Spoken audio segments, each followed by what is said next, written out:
자, 플라톤에 대해서 마무리 짓도록 합시다. 지난 시간에 이데아에 대한 이야기들을 했었습니다. 삼각형, 의술 등등 우리가 드러나는 것보다 드러나지 않는 그 본질적인 것, 그것이 본질적인 것, 그것이 우리가 추구해야 할 목표다. 보이지 않는 것이 더 완벽하다. 보이는 삼각형은 사실은 삼각형이 아니다. 모사일 뿐이다. 모사. 그래서 머리가 달려있는 인간이라고 한다면, 이성 기능이 있는 인간이라고 한다면 눈에 보이는 것을 추구하는 것이 아니라 보이지 않는 형상을 알아서 그에 걸맞게 살아가야 된다 라는 이야기였습니다. 자, 이렇게 정리를 해볼 수가 있고요. 철인정치에 대해서 간략하게 정리할 수가 있습니다. 철인정치에 대한 세부적인 내용들 살펴봤었습니다. 마차의 비유, 군인 계급을 백마라고 하고 생산자 계급을 흑마라고 하는 이유에 대해서도 이야기를 했었습니다. 제가 강아지 이야기를 했었죠. 견공. 강아지가 행복하기 위해서는 주인의 보살핌을 잘 받아야 됩니다. 주인의 보살핌을 받는 강아지가 주인에게 복종해서 굴욕당하는 게 아니죠. 강아지가 자존심이 없어서 주인한테 꼬리 흔들고 밥이나 얻어먹습니까? 그게 아니죠. 강아지는 주인의 보살핌을 받을 때 행복하게 살 수가 있습니다. 인간의 욕구도 그렇다 그겁니다. 저도 그렇고 여러분들도 그렇고 인간이라고 하면 먹어야 살고 욕구가 충족되어야지 삽니다. 그 욕구가 머리에 통제를 받으면 욕구가 자존심 상하는 일은 아니죠. 스타일 구기는 게 아니죠. 욕구가 적절하게 통제를 받아야지 욕구도 만족스럽고 욕구와 관련이 있는 우리 몸뚱아리, 우리의 인생이 즐거워지는 것입니다. 자, 서로 조화를 이루어야지 소수가 아닌 전체가 행복을 누린다. 자, 지문 한번 읽어보겠습니다. 정의는 자기 바깥의 일을 하는 것이 아니라 내적인 일과 관련되네. 내적인 일과 바깥의 일. 우리가 내재적이다, 외재적이다 이런 말을 많이 합니다. 내재적이라고 하는 거는 본연의 가치를 말하고 외재적이라고 하는 거는 본연의 가치가 아닌 걸 말하는 거죠. 예를 들어서 낚시를 갔습니다. 낚시를 가서 낚시가 재밌어요. 낚시가 재밌는데 그 낚시하는 그 손맛이 너무 재밌는 거예요. 낚시만이 주는 그 즐거움. 그건 내재적인 가치고, 낚시를 갔더니 사람들이 재밌어요. 낚시를 같이 가서 사교를 하고 아니면 낚시를 가서 풍경을 느끼고 그런 것들은 낚시 바깥의 일이죠. 낚시가 주는 부수적인 가치죠. 부수적인 가치가 바깥의 일. 그것만의 가치, 그것만이 주는 가치가 내적인 일입니다. 의사 선생님의 예를 한번 또 들어볼게요. 한 병원에 의사 원장님이 계십니다. 원장님. 이 원장님은 매우 인품이 훌륭하셔서 그 병원 건물 밖을 매일 꼼꼼하게 청소해 주십니다. 훌륭한 의사 선생님이죠. 자, 청소를 열심히 하는 의사 선생님이 계시는 곳에 우리가 치료하러 가면 잘 치료받을 수 있습니까? 잘 모르죠. 의원이 있는데 이 의사 선생님은 청소를 안 하세요. 청소를 전혀 안 하십니다. 근데 치료를 잘 하십니다. 그러면 됐잖아요. 그렇죠? 자, 플라톤은, 자, 분업, 분업을 강조했습니다. 분업. 의사는 의사 본연의 일만 잘하면 되는 거예요. 자, 청소도 잘하면 물론 좋겠죠. 좋은데, 본연의 일을 잘해야 된다. 자, 정의라고 하는 거는 통치자가 정치인이 잘생기면은 좋겠지만 통치자가 잘생겼다고 해서 국가가 잘 되는 건 아닙니다. 통치자는 통치자 일을 잘하고 나머지 계층들은 각자의 일을 잘할 때 국가가 잘 돌아가는 거죠.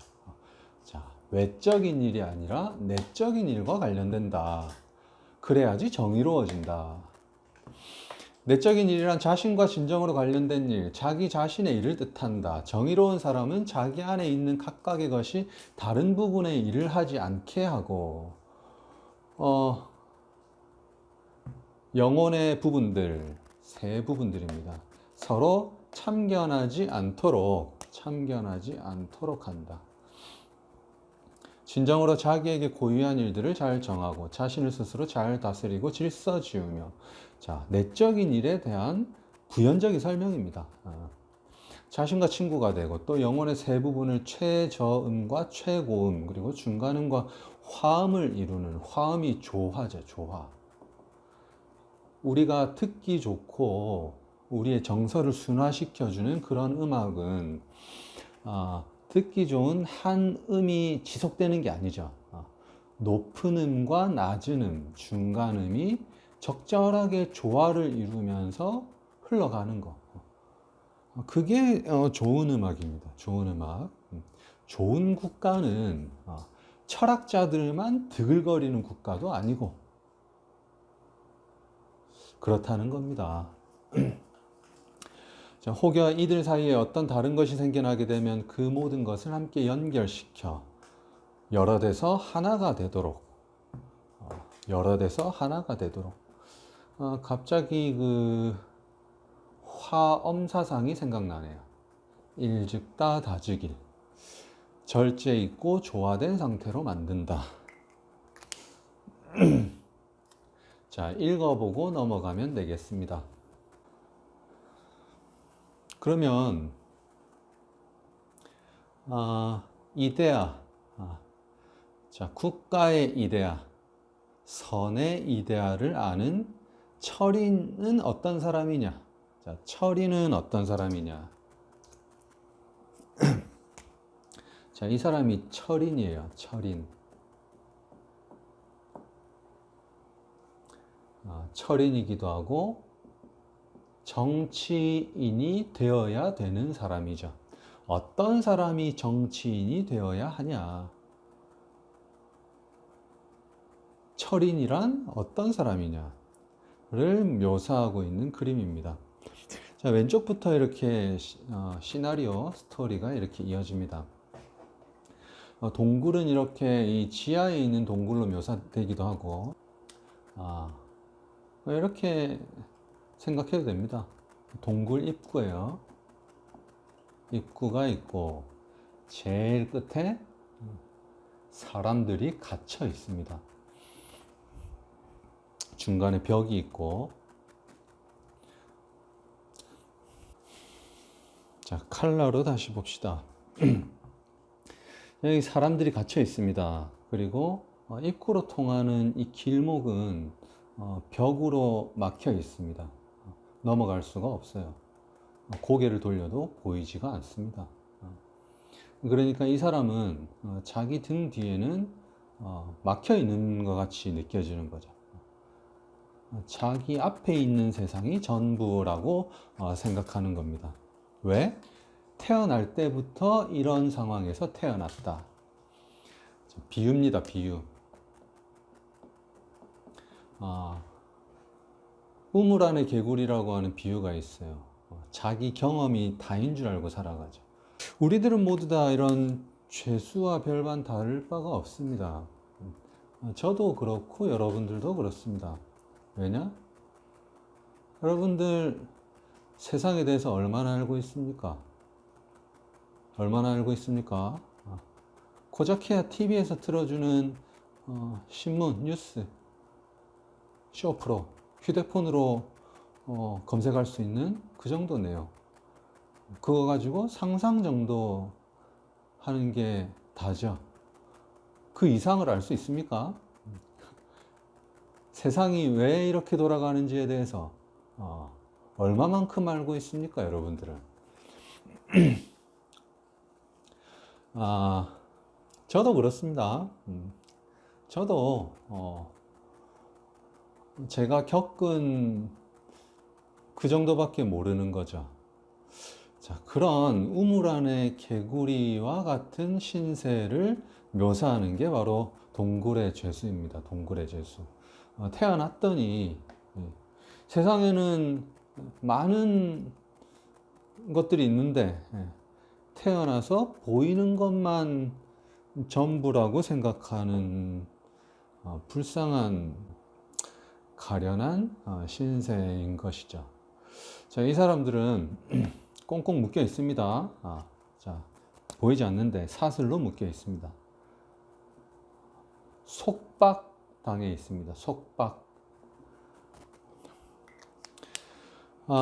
눈앞에 이런 형상들이 펼쳐집니다. 말도 있고 새도 있고 병도 있습니다. 이 사람들은 이것이 진짜로 알고 있습니다. 하지만 이것은 가짜죠.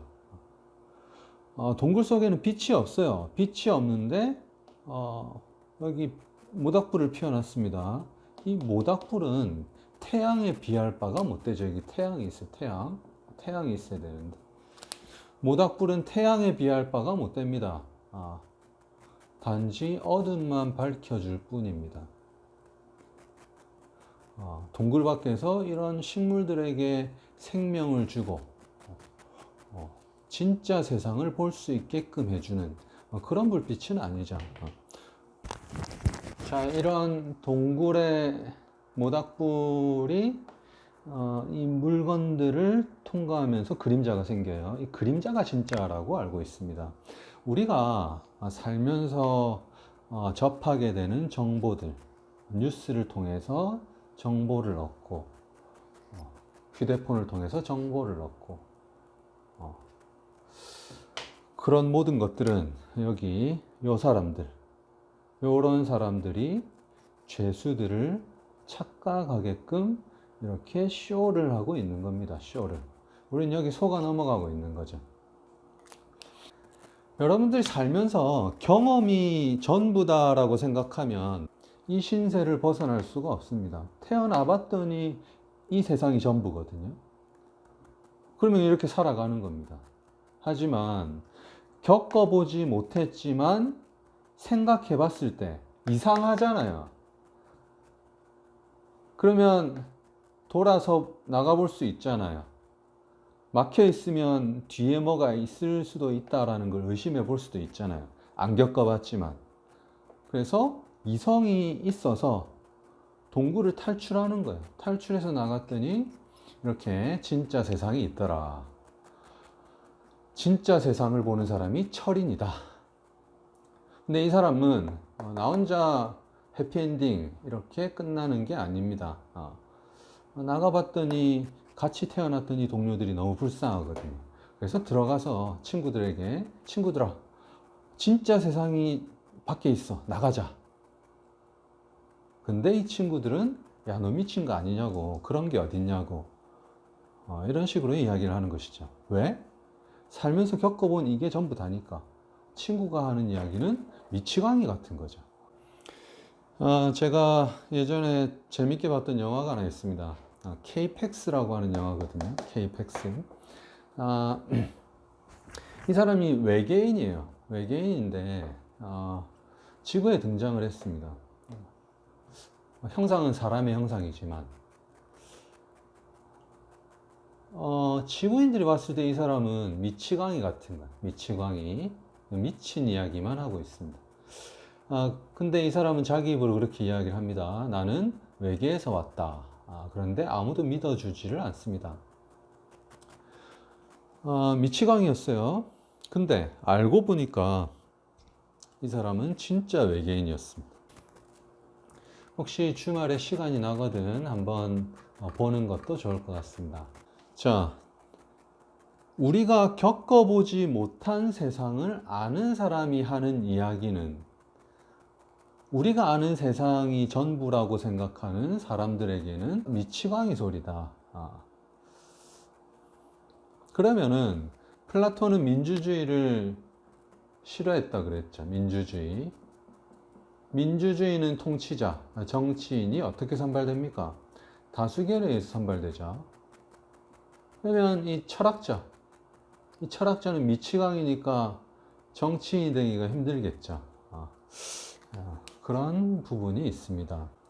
자, 동굴의 비유를 정리를 해봅시다. 죄수들, 동굴에서 묶인 채 태어났다. 그렇게 살아간다.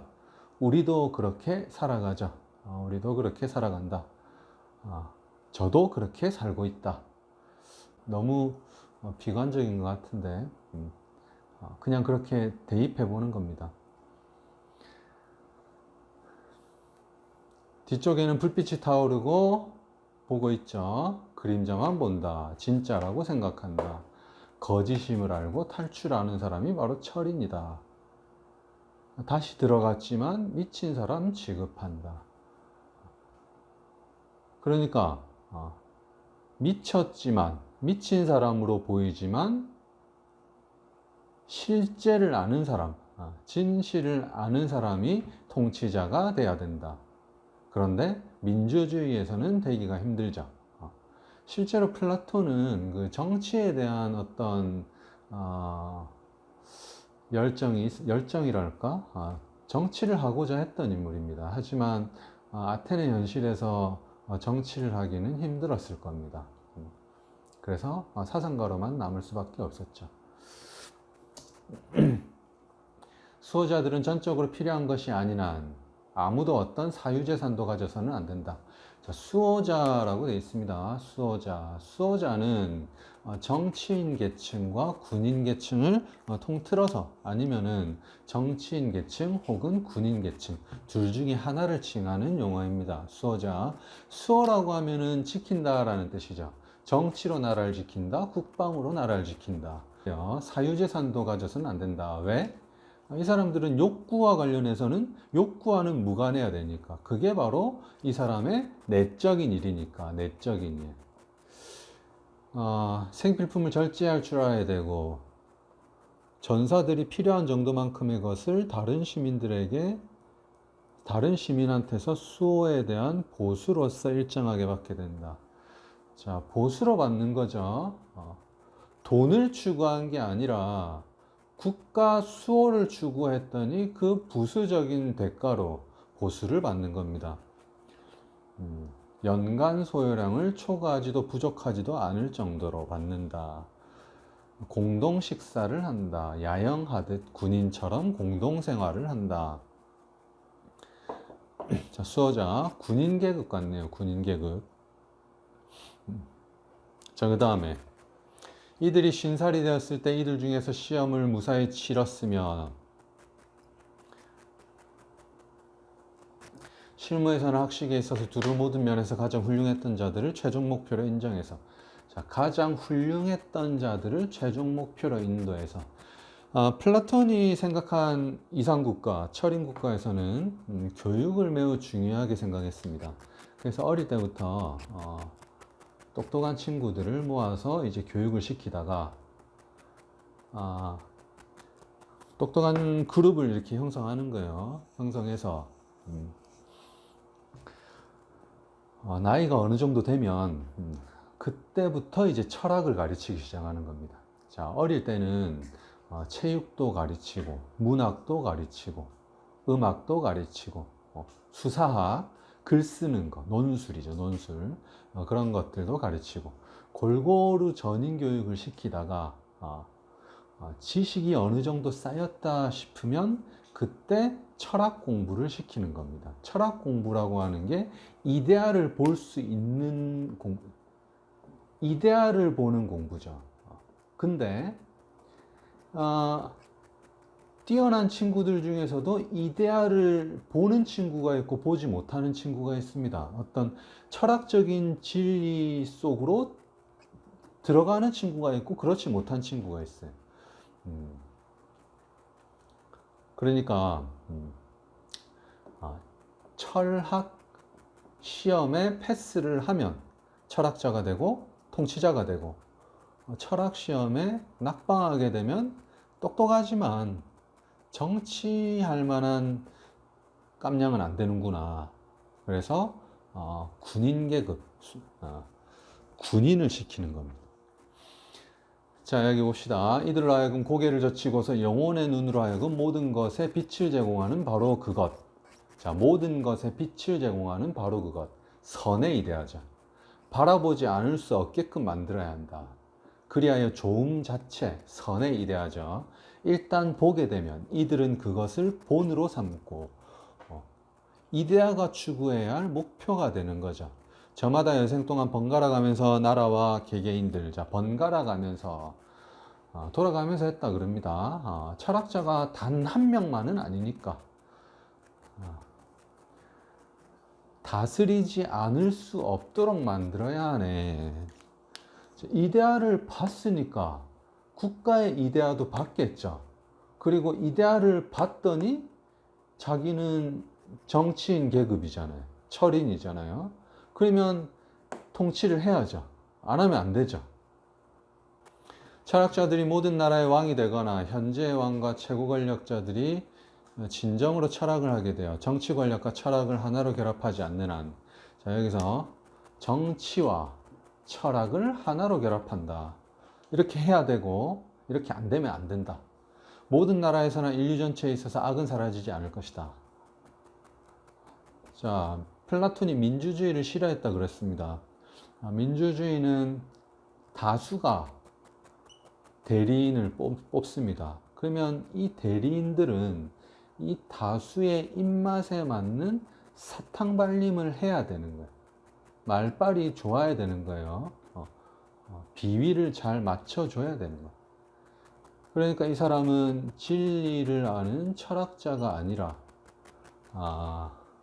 정치꾼이죠. 정치꾼.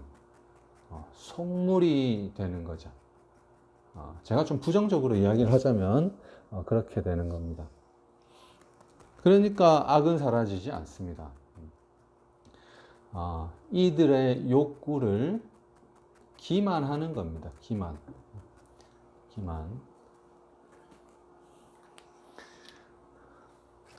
무지한 국민들은 이 사람이 국가를 통치한다라고 믿고 있는데 실제로는 자기 욕심만 채우는 거예요. 민주주의의 패단이 그렇습니다. 그렇게 되니까 악은 사라지지 않습니다. 하지만 플라톤이 이야기하는 정치와 철학이 하나로 결합한다면 이상국가가 될 것이다. 그래서 우리는 수많은 사람들이 정치 권력과 철학 중 어느 하나만을 추구하면서 나머지 한쪽은 거들떠보지 않는 오늘날의 작태를 금지해야 되는 것이다. 철학자들은 처박혀가지고 철학만 하고 정치인들은 권력 다툼만 하고 있다. 그러면 악은 사라지지 않을 것이다. 자, 교육을 중요하게 생각했던 플라톤은 교육 방법으로 상기설이라고 하는 걸 제시했습니다. 상기설. 상기라고 하는 거는 내가 모르는 거를 배우는 게 아니라 이미 알고 있었지만 잊고 있었던 걸 다시 기억하는 걸 상기라고 합니다. 옛 기억을 떠올려봐. 상기시켜봐. 그게 바로 상기입니다. 근데 플라톤이 이야기하는 상기는 조금 다른 상기예요. 그러니까 옛 기억이라고 한다면 우리가 태어나기 이전의 기억. 태어나기 이전에는 우리가 육체가 없었죠. 육체가 없었으니까 순수한 영혼만 있었을 겁니다. 영혼만 있었기 때문에 감각 경험. 자, 태어나서는 감각과 경험이라고 하는 굴레에 속박당합니다. 속박. 그래서 보는 게 단 줄 알고 느끼는 게 진짜인 줄 아는 거죠. 동굴의 죄수처럼. 그래서 눈에 보이지 않는 본질을 까먹어 버린 거예요. 망각의 강을 건넜다.